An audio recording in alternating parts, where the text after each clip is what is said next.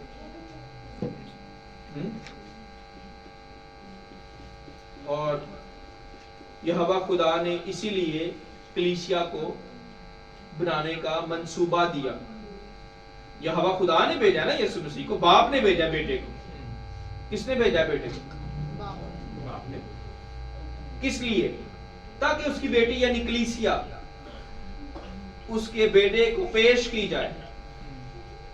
آمین. آمین سر. یعنی اس کی بہو، فار ایگزامپل مثال کے طور پہ خدا کی بہو جو ہے وہ یسوع مسیح کو پیش کی جائے. اس کے بیٹے، اکلوتے بیٹے، اس کی تیاری کے لیے کہ جیسا بیٹا ہے ویسی ہی بہو ہو، اس سے کم نہیں.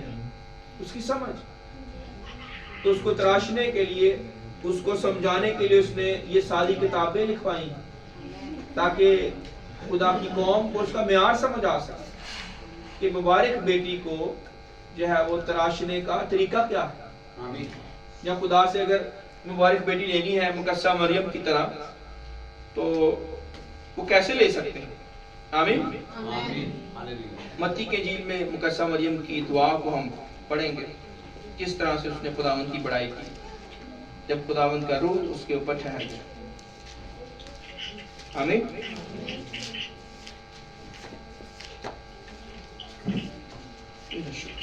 سوری لوکا کی انجیل میں آتے ہیں. لوکا کی انجیل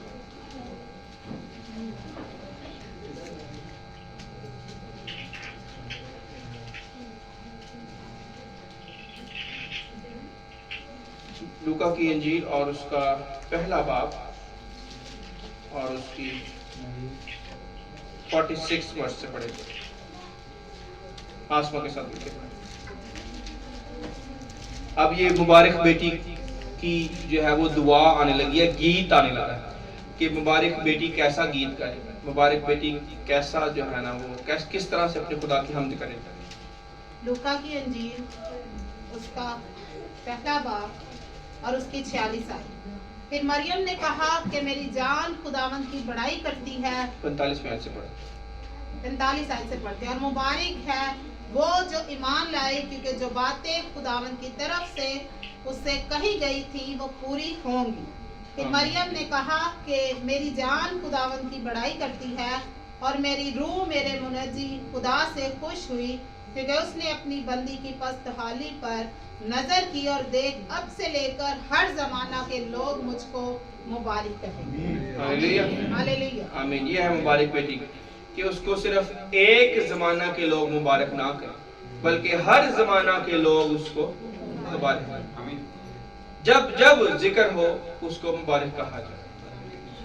کل ایک شخص نے رات کو زکئی کو نبی کہا. زکئی جو چھوٹے قد کا تھا نا تو درخت پہ چڑھ گیا. اس نے کہا گیت گانے سے پہلے وہ بھائی آصف جو تھے، وہ بھائی آصف جو ورشپر تھے، انہوں نے کہا زکئی نبی نے جو ہے نا جو اس کا جب آمنا سامنا ہوا یسوع مسیح کے ساتھ تو اس نے کیا فیلنگ تھی، تو اس کے اوپر اس نے گیت گایا کہ آج میرے گھر میں نجات آئی ہے. اس کے اوپر اس نے گیت گایا. تو اس نے جب زکئی کو نبی کہا تو میرے دماغ میں وہ بات کھڑکی کہ نبی، زکئی نبی تھا. پر روح القدس سے میں نے پوچھا کہ یہ بندہ صحیح کہہ رہا ہے، تو پاک روح نے کہا ہاں یہ صحیح کہہ رہا ہے. زکئی نبی ہو گیا. کیوں بلا؟ کیسے نبی ہو گیا؟ کیونکہ لکھا ہے جو یسوع کی گواہی دیتا ہے وہ نبوت کی روح ہے. یسوع کی گواہی دینا نبوت کی روح ہے. کیونکہ وہ بدل گیا تھا. اگر وہ نہ بدلا ہوتا تو اپنا مال غریبوں میں نہ بانٹتا، سارا مال. کسی کا نہ حق لیا ہے تو واپس کرتا ہوں وہ بھی 4 گنا. تو وہ جو ہے ایسا بدلا، اگر وہ بدلا ہے وہ نئے سرے سے پیدا ہو گیا تھا. اور جو یسوع کا شاگرد بن جاتا وہ نبی ہی ہے. آمین. وہ یسوع کا شاگرد بن گیا تھا. اسی لیے زکئی نبی جب کہا گیا تو مجھے پہلے سمجھ نہیں لگی کہ اس نے کیوں کہا، بعد میں پھر دیکھا، میں نے کہا ہاں نبی تو وہ ہے اگر اس کے اوپر جو ہے غور کیا جائے. ہم سب نبی یسوع مسیح کی گواہی دیتے ہیں کیونکہ کسی کو